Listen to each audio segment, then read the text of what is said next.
What if I told you that long before Wall Street, long before the Federal Reserve, there was a city that essentially became a bank? Its rules still shape our financial world today.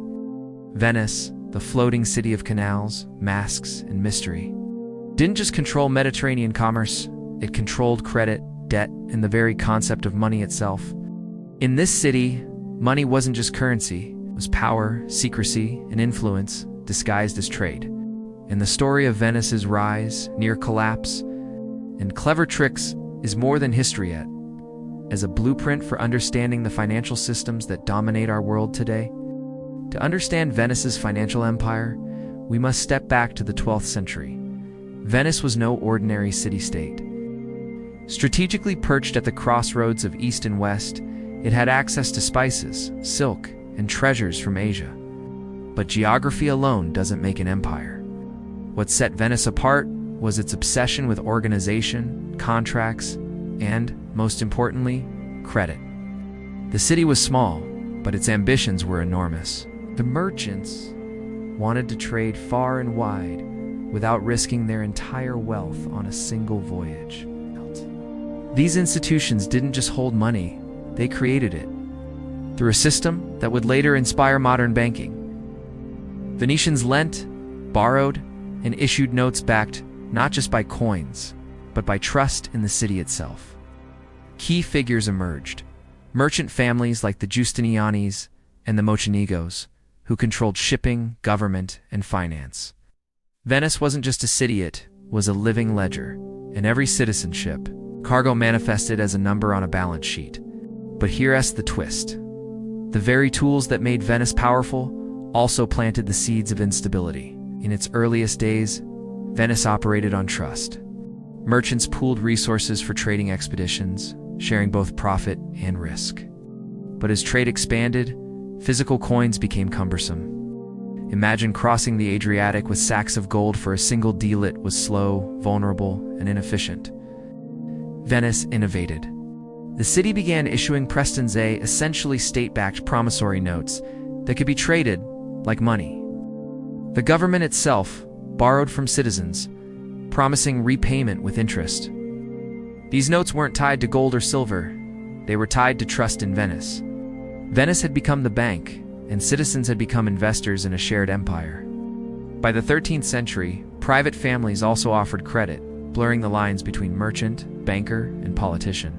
Wealthy citizens lent to the state in exchange for privileges, trading rights, or future profits from expeditions. The system was ingenious but dangerously fragile.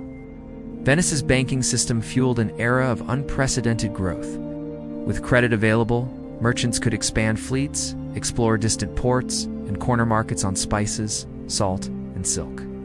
Interest rates, carefully controlled, incentivized investment without bankrupting the average citizen, at least on paper. The government also issued Monte, perpetual bonds that citizens could buy and sell, effectively creating an early stock market. Investors received interest, Venice received money to fund wars and trade, and a financial ecosystem thrived. This wasn't just banking, it was statecraft disguised as commerce. Venice's wealth allowed it to dominate naval power, control trade routes, and influence politics far beyond its borders. The city had transformed from a city of fishermen to a city that printed influence. But the brilliance of Venetian finance came with hidden danger. By the late 16th century, the system relied heavily on perpetual debt. Citizens and banks were both deeply invested in government bonds. A single misstep, like a failed trade, piracy, or a military defeat, could ripple through the entire financial network. And it did. Costly wars against the Ottoman Empire drained Venetian coffers. While new trade routes opened by Portugal and Spain siphoned profits away from traditional Venetian channels, revenues dwindled, but debt obligations didn't. Investors panicked, interest rates soared, and banks faced liquidity crises. The city was still wealthy in assets, but real spendable coin was vanishing. Venetian leaders tried to patch the system with financial innovations. They consolidated debt, issued new bonds, and enforced legal claims on citizen wealth. But the more they tried to patch the cracks, the more fragile the system became. By the 17th century, the Venetian money empire was in decline. Wealthy merchant families lost fortunes, credit dried up, trade slowed, and political influence waned. Yet, despite near collapse, the city survived because of the network of trust. Contracts and financial rules built over centuries was resilient. Venice's story wasn't a collapse in the traditional sense. It was a slow erosion, but the lessons were clear. Unchecked credit expansion, reliance on perpetual debt. An intertwining government with private finance created a system that could falter when global dynamics shifted. Venice tried to innovate to survive. Stricter lending regulations were introduced, monti were restructured, and investment diversification was encouraged. But these measures could never replicate the explosive growth fueled by unrestricted credit. Eventually, Venice became more of a banking relic than a global power. Other financial hubs, like Amsterdam and London, took the lessons of Venetian finance and applied them on larger scales with more sophisticated risk management.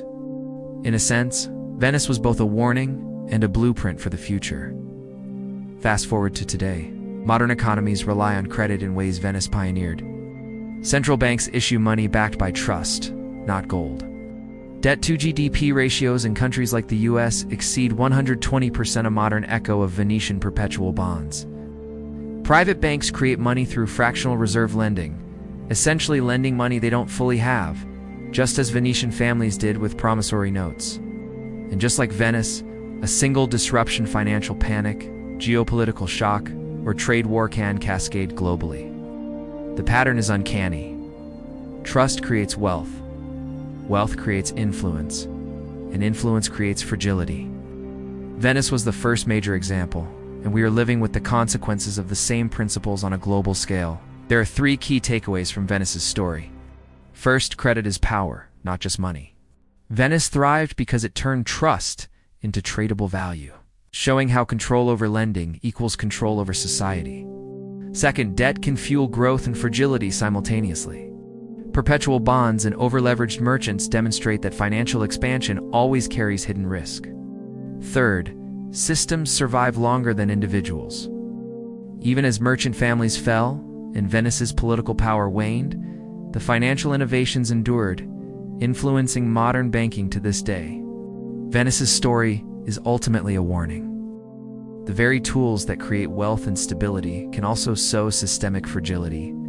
Today, as global debt reaches historic highs, the patterns are eerily familiar.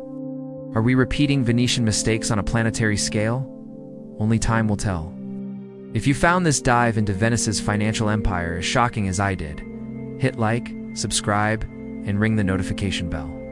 There's a hidden world behind every bank, every central bank, and every government bond, and we're just beginning to uncover it. Next, we'll explore how secret banking networks in Europe shaped the modern global economy. Don't miss it.